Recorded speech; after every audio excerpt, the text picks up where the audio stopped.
Se alguém tem sede, venha a mim e beba. Convite de Cristo àquelas pessoas que estavam celebrando mais uma festa. Se Pentecostes fala do derramamento do Espírito Santo, cumprimento do Espírito Santo na vida daquelas pessoas, ou seja, o batismo no Espírito Santo, cumprimento da promessa do Deus Pai, feita por intermédio do profeta Joel, que Jesus havia confirmado aos discípulos que eles deveriam ficar em Jerusalém até que recebesse esse revestimento. Nós falamos sobre isso de manhã, o revestimento do Espírito Santo, o batismo no Espírito Santo. E a festa de Pentecostes fala sobre isso, sobre esse batismo, esse derramamento do Espírito. Jesus, na festa dos tabernáculos, ele faz um convite para aquelas pessoas que estavam ali celebrando ao Senhor, que estavam cumprindo o mandamento de Deus e realizando todos aqueles rituais. Ele disse: se alguém tem sede, venha a mim e beba.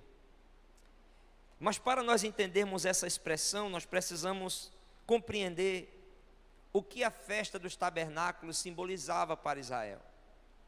A festa dos tabernáculos, também chamada em algumas Bíblias e versões festa das cabanas, ela celebrava algumas coisas importantes que o povo viveu no deserto. Lembrando que todas essas festas foram estabelecidas quando o povo estava no deserto. A Páscoa foi ainda na saída do Egito. Mas após a Páscoa, as outras festas o povo celebrou já no deserto, já em liberdade. Então a Páscoa fala da libertação, fala da salvação. Tabernáculos fala da festa das cabanas. É o momento em que o povo celebra a presença de Deus com eles e todas as dádivas que o Senhor havia dado, quando eles habitavam ainda em tendas. E Pentecostes fala desse derramamento do Espírito Santo, da presença de Deus viva na vida das pessoas, do enchimento do Espírito Santo. Mas voltando à festa dos tabernáculos, ela tem esse nome por conta do ritual principal. O povo deveria habitar durante uma semana em tendas. Essa festa, ela foi dada para o povo celebrar o período que eles ficaram no deserto e relembrassem que eles ficavam em cabanas, que eles haviam recebido o cuidado de Deus, a proteção de Deus, o sustento de Deus, mas que acima de tudo o povo tinha no deserto a maior bênção, que era a presença de Deus no meio deles. Porque as cabanas, elas eram organizadas de tal forma que no centro ficava o tabernáculo. As tribos, elas eram divididas nas 4 direções: norte, sul, leste e oeste. E no centro ficava o tabernáculo. Ou seja, o próprio Deus habitava no tabernáculo juntamente com o seu povo, que habitava nos tabernáculos, nas tendas. E nós entendemos que a presença de Deus, ela não está condicionada ao lugar e à habitação. Mas quando Ele deseja habitar no meio do seu povo, estar no meio do seu povo, Ele tanto vai estar num templo suntuoso, como também num deserto, numa cabana, numa tenda. Israel então recebe do Senhor esse mandamento para celebrar por uma semana. Eles deixavam as suas casas, as suas residências fixas, e eles agora faziam tendas, cabanas, manualmente, e eles ficavam aquela semana habitando nas cabanas, nas tendas. E durante aquela semana em que eles estavam nas tendas, era uma semana de festas. Tudo se parava de trabalho. Era uma semana de celebração a Deus, porque eles haviam recebido uma grande colheita.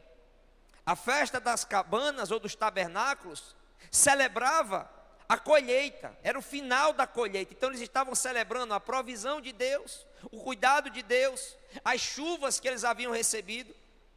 Então eles paravam o trabalho depois da colheita e eles se dirigiam às cabanas que eles haviam confeccionado, e eles passavam aquela semana adorando ao Senhor, celebrando ao Senhor. Os sacerdotes, os levitas oferecendo os sacrifícios. E só para os irmãos terem uma ideia, na festa dos tabernáculos, a quantidade de sacrifícios que eram oferecidos durante esses 7 dias, eram oferecidos no altar de sacrifício 70 novilhos, 14 carneiros, 98 cordeiros e 7 bodes. Eram oferecidos no altar de holocausto.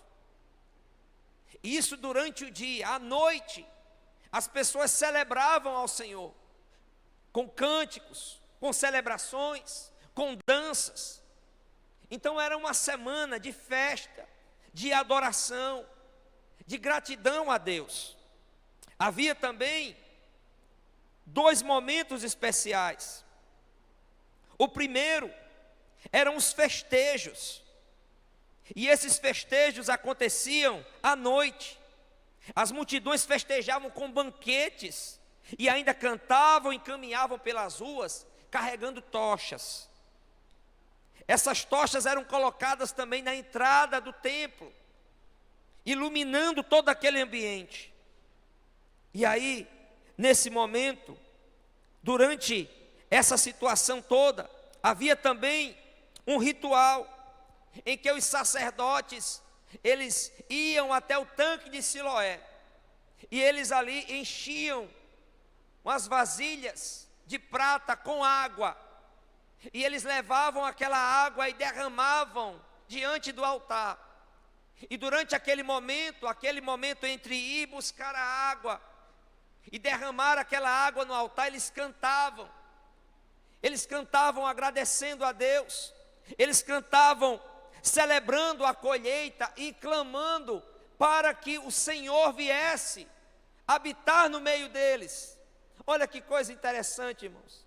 Eles cantavam para que o Senhor viesse habitar no meio deles. O desejo, a busca, a sede daquelas pessoas.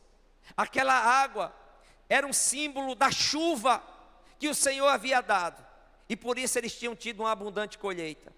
Aquela água também era um sinal de que eles estavam confiando de que o Senhor, mais uma vez, na próxima colheita, iria mandar uma chuva abundante sobre eles. E é nesse momento, no momento do derramar da água no altar, no momento em que aqueles sacerdotes cantando, adorando e celebrando, a multidão festejando, Jesus, ele se coloca em evidência e ele exclama: se alguém tem sede, venha a mim e beba. Ao olhar para todo aquele ritual, nós percebemos que, embora eles tivessem cumprido a lei do Senhor, embora eles estivessem obedecendo os mandamentos na palavra de Deus, aquilo não podia saciá-los por completo. Aquilo não podia trazer vida verdadeira para aquelas pessoas. Havia celebração, havia alegria pelas bênçãos recebidas, pelos milagres recebidos do Senhor. Eles celebravam não apenas o que estavam recebendo de Deus, mas também relembravam o cuidado de Deus com as gerações passadas no deserto, quando o povo habitou em tendas e Deus estava no meio deles. Eles celebravam o tempo em que a comunhão uns com os outros era independente das circunstâncias.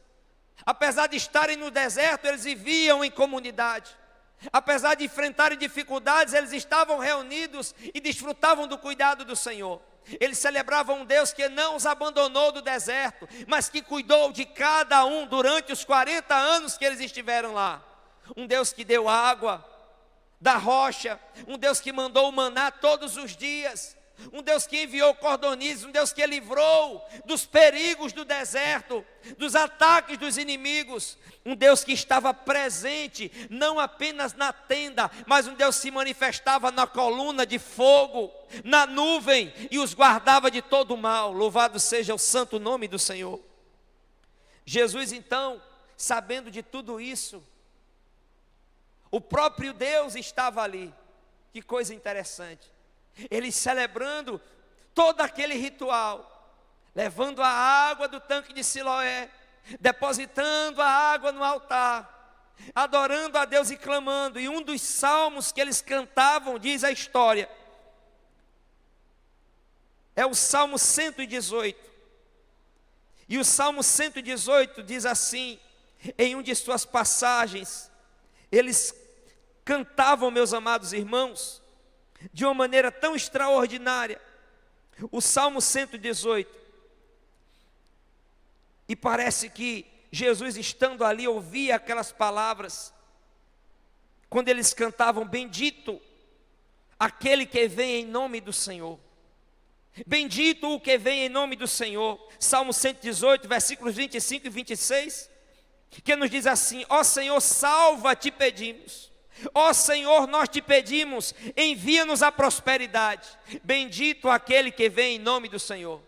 E durante a festa dos tabernáculos, Jesus, ele foi perseguido, ele foi rejeitado pelos seus próprios irmãos, mas ele estava ali ensinando as pessoas, e naquele momento, ele se coloca como sendo a fonte de água viva.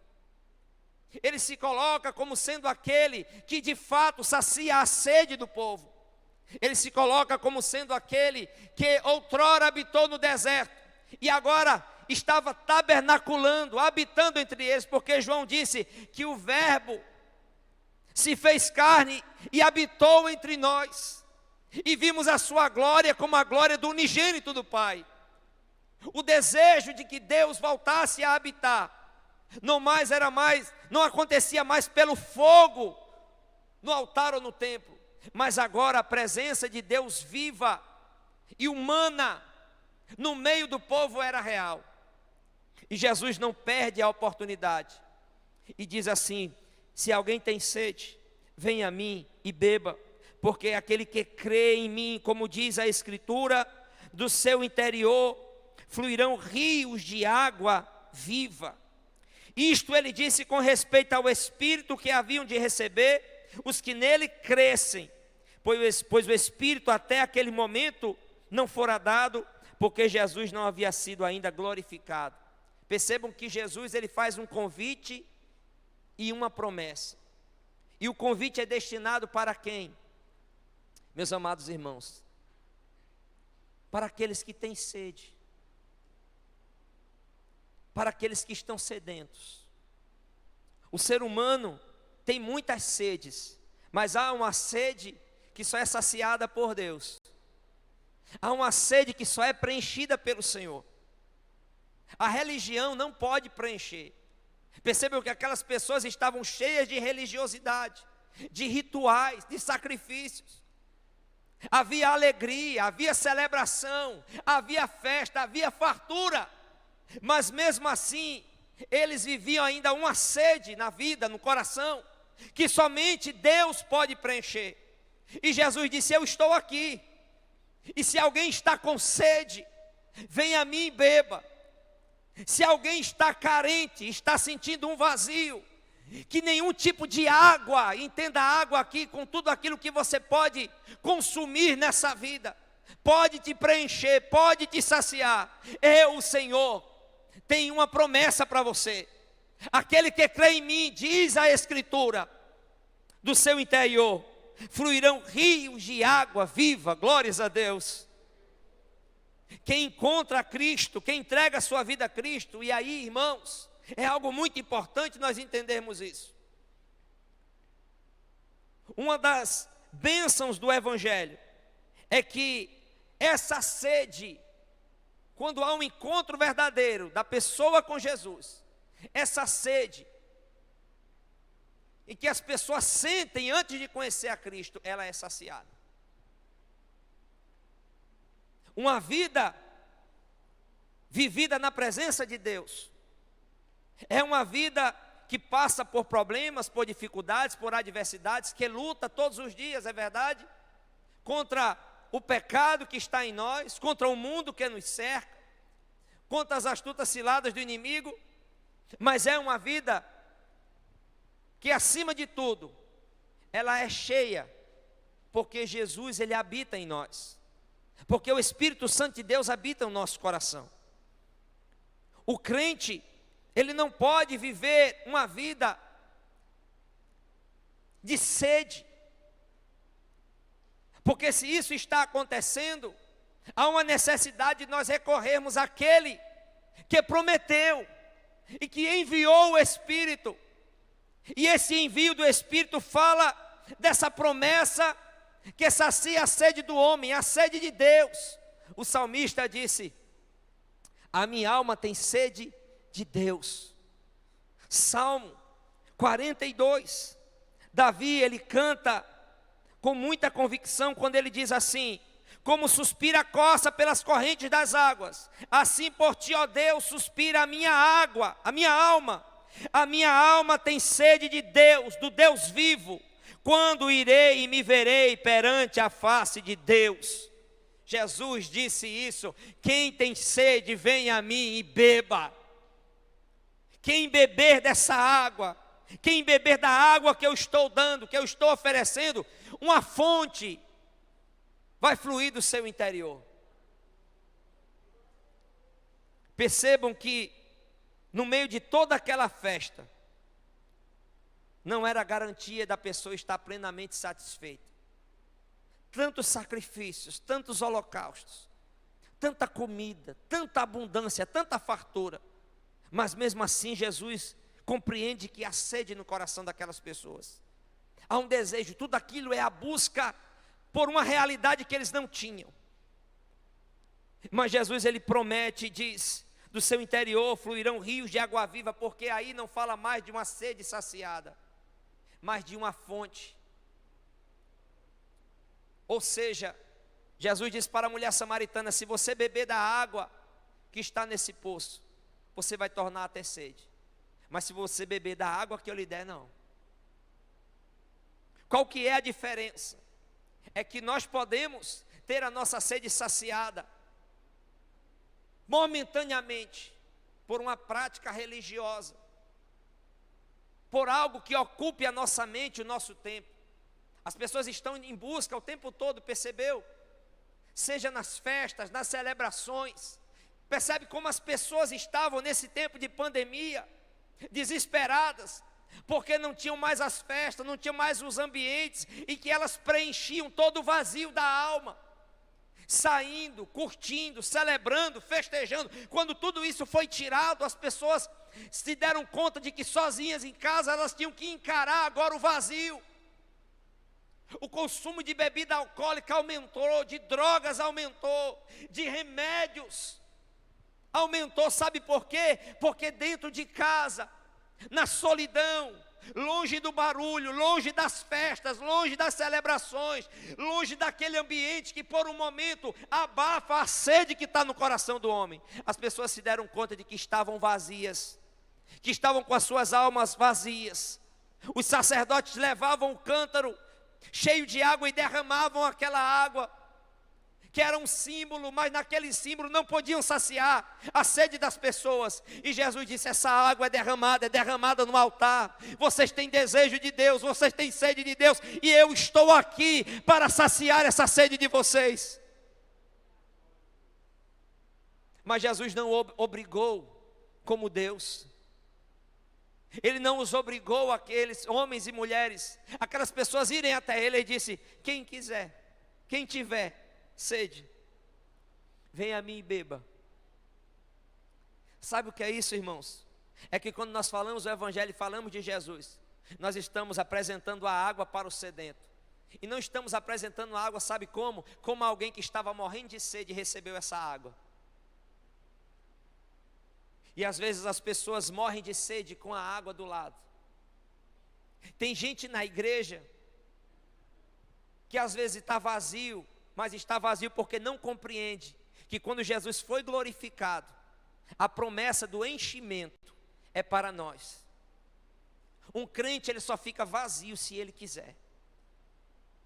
Um crente, ele só experimenta vazio na alma. Você pode passar por lutas e adversidades, mas o vazio na alma só acontece se você não buscar aquele que é a fonte de água viva, aquele que sacia a sede por completo. Nós podemos clamar a Jesus. Ele disse: se alguém tem sede, venha a mim e beba. A quem? A Jesus.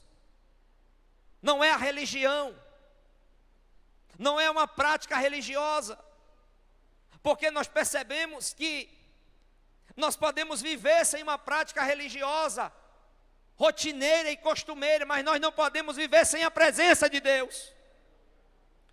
Nós podemos viver sem os rituais, se não tivermos mais condições de fazê-los, mas não podemos viver sem a presença do Senhor na nossa vida. As igrejas podem se fechar, nós podemos até ser proibidos por perseguição, mas nós não conseguiremos viver de fato. A nossa vida perde o sentido, não é quando a gente perde o emprego, não é quando a gente perde o dinheiro, não é quando a gente perde, às vezes, uma pessoa querida. A nossa vida perde o sentido quando a gente perde a presença de Deus na nossa vida, ou quando a gente tenta substituir a presença de Deus por qualquer outra coisa que não Ele. Porque tudo aquilo que nós colocamos para ocupar o lugar de Deus na nossa vida pode ser tirado de nós. Nós não temos o controle do nosso trabalho, das pessoas que amamos, das circunstâncias. Se a gente colocar qualquer pessoa ou coisa no lugar de Deus para preencher o vazio no nosso coração, isso pode ser tirado. Então é por isso que eu devo amar as pessoas, cuidar e zelar de tudo aquilo que eu tenho, mas somente Deus, Ele pode ser o centro da minha vida. Somente Ele pode ser a fonte de onde eu bebo a água que sacia a minha sede. Somente pelo Espírito Santo de Deus eu posso ser saciado de tal maneira que não mais só vou receber água, mas dentro de mim vai ter uma fonte, e fonte significa todo dia tem água. Amém? Uma fonte significa todo dia tem água. Sabe o que é uma fonte? Não depende de chuva. Aleluia. Uma fonte não depende da estação. Ela tem água no outono, no inverno, no verão, na primavera. Faça chuva ou faça sol, quando você vai à fonte, tem água.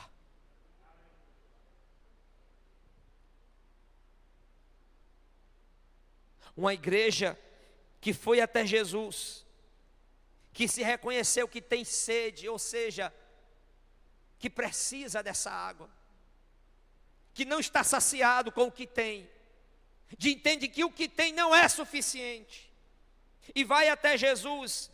Naquele tempo Jesus estava dando uma promessa: venham a mim.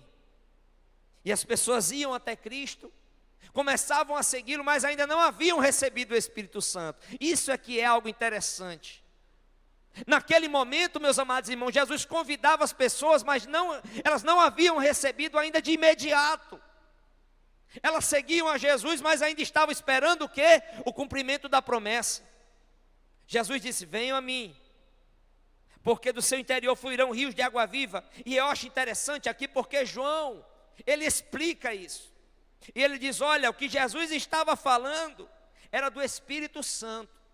E como que o João entende isso? É porque ele sentiu algo diferente. O que aconteceu na vida dele, esse cumprimento, foi algo tão marcante na vida de João, que ele disse: isso só aconteceu depois que Jesus foi glorificado. Porque ele viveu essa bênção. Ele experimentou o saciar da sede. Ele tinha sede e ele foi para Jesus. E naquela sede que ele tinha, ele seguia Cristo, ele servia a Cristo, ele ouvia os ensinamentos. Mas só depois da morte e ressurreição de Cristo, quando ele foi glorificado, é que eles receberam o Espírito Santo. E João compreendeu. E ele disse muito claro: olha, isto disse isso com respeito ao Espírito que haviam de receber os que nele crescem. Pois o Espírito até aquele momento não fora dado. O Espírito era dado no Antigo Testamento para poucas pessoas e por um tempo determinado. O Espírito não estava em várias pessoas ao mesmo tempo. O Espírito estava sobre Elias, e para ir para Eliseu ele precisava sair de Elias. O Espírito vinha sobre os profetas e eles profetizavam, e quando o Espírito não vinha, eles não profetizavam mais. Era temporário, era poucas pessoas, eram momentos específicos. Davi chorou no Salmo 51, dizendo a Deus: não retire de mim o teu Espírito Santo, porque era um privilégio de poucos, dos ungidos, dos escolhidos. Mas agora Jesus disse: quem crê em mim, quem tem sede, quem crê em mim, aleluia, tem essa sede saciada. O Espírito Santo é dado, é uma doação, é uma dádiva de Deus, por meio do Filho. É dado porque nós não merecemos, nós apenas reconhecemos, pedimos e esperamos, e o Senhor nos dá do seu Espírito. Talvez você tenha vivido, meu amado irmão, uma vida pobre espiritualmente, ausente da presença de Deus. Quem sabe você já tem até confessado a sua decisão para seguir a Cristo e servir ao Senhor, mas mesmo assim ainda há uma dificuldade, uma falta de poder para caminhar espiritualmente, para testemunhar de Cristo, para viver vitorioso e vitoriosa sobre as lutas da vida. E eu te digo, esse Espírito ele já foi derramado em Pentecostes. Esse Espírito está disponível para mim e para você. Você precisa crer, confiar no Senhor e saber que o Senhor Jesus há de te encher, e à medida que Ele te enche, uma fonte passa a jorrar do teu interior.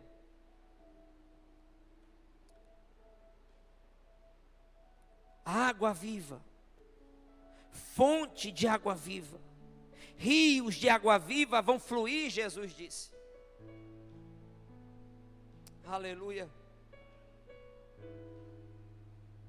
Convido você a ficar de pé nesse momento. Jesus, Ele é a fonte dessa água, não é o tanque de Siloé. E hoje não é nada que a gente possa usar para dizer: olha, naquilo ali eu vou procurar satisfazer a minha sede. Tem gente que perde coisas na vida e diz assim: pronto, perdi minha alegria de viver, perdi minha razão de viver, perdi meu chão, perdi minha base, perdi minhas colunas, abalou minha estrutura, eu não sei como mais vou viver sem isso. Ora, somente o Senhor, somente Ele pode dar sentido real à nossa vida. Somente Ele pode saciar por inteiro a nossa sede. Podemos perder tudo, podemos perder muitas coisas, mas se nós não perdemos a presença de Deus, e se o Espírito Santo está em nós, nós vamos experimentar o que verdadeiramente são rios de água viva no nosso interior. Se você está vivendo dias difíceis, se você está vivendo situações difíceis que geram uma sede na alma, uma sede na vida, uma sede no coração, e você olha para um lado e para o outro, e já tentou muitas coisas e nada preencheu, e se preenche, no outro dia você precisa de novo. Eu quero te convidar a ir até Jesus, a beber dele, porque Ele tem a água da vida, e Ele faz com que dentro de nós fluam rios de água viva. Se você entregou a sua vida a Cristo e parece que essa vida espiritual não é uma realidade para você, você vai à igreja, você lê a Bíblia, mas percebe que tudo isso é um ritual. Está faltando Jesus, está faltando a presença do Espírito Santo, está faltando esse enchimento do Espírito Santo. Tem alguém aqui em nosso meio hoje quer se reconciliar com o Senhor, ou que quer entregar a sua vida a Cristo, faça um sinal com a mão. Glória a Deus.